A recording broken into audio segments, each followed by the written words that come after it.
On a tous l'impression de connaître Internet, n'est-ce pas? Et pourtant, la plus grande partie de ce monde numérique nous est complètement invisible. Ce qu'on utilise tous les jours, en fait, ce n'est que la toute petite pointe d'un iceberg immense. Alors, prêt à plonger avec moi pour voir ce qui se cache vraiment sous la surface?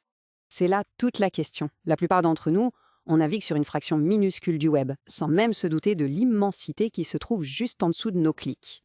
Voilà, c'est ça l'idée clé. Il faut complètement oublier l'image d'Internet comme une sorte de carte plate. Il faut plutôt l'imaginer comme un océan, avec plusieurs niveaux de profondeur. Et bien sûr, chaque niveau a ses propres règles et son propre contenu. Notre exploration va donc se faire en 3 étapes, 3 couches. On va commencer par la surface, le territoire qu'on connaît tous, avant de s'aventurer dans les profondeurs, et puis, tout au fond, dans les abysses les plus cachés du web. Allez, c'est parti. Première étape, donc, la toile de surface. C'est notre terrain de jeu de tous les jours, celui qu'on croit être la totalité d'Internet. C'est là qu'on va trouver les sites d'actu, nos boutiques en ligne préférées, les réseaux sociaux, enfin bref, tout ce qu'un moteur de recherche comme Google peut dénicher pour nous.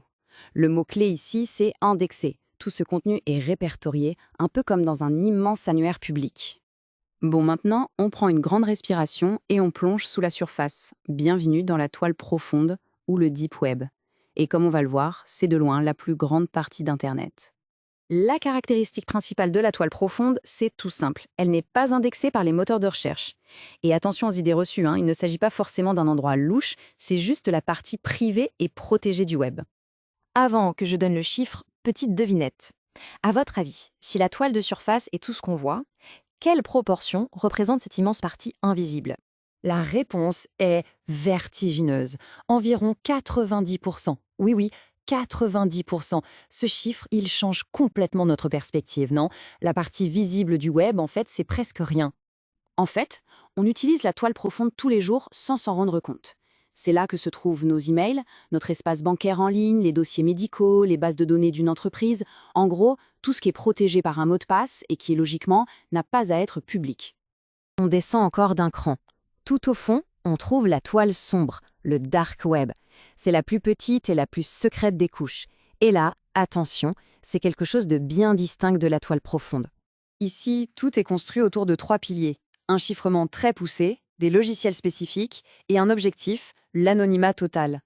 On ne peut pas y aller avec un navigateur normal. Il faut des outils qui masquent complètement qui on est et d'où on se connecte. C'est vraiment le point de confusion le plus fréquent. Et il est super important de bien faire la différence. Alors, mettons-les côte à côte pour que ce soit clair une bonne fois pour toutes. Ok, récapitulons. D'un côté, on a la toile profonde. Elle est gigantesque, c'est 90% du web, et son but, c'est la confidentialité, c'est nos données privées. De l'autre, la toile sombre, minuscule en comparaison, volontairement cachée, et son but, c'est l'anonymat.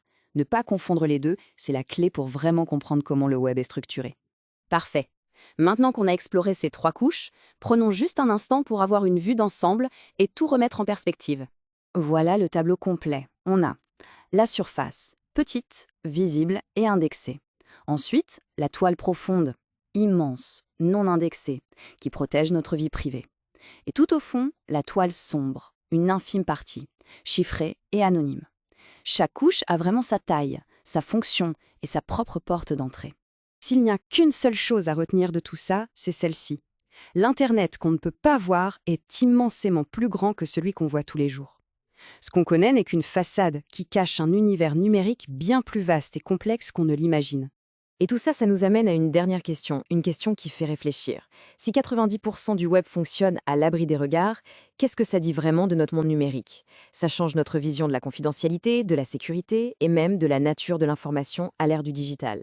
Voilà, c'est la fin de notre plongée. Merci de nous avoir suivis.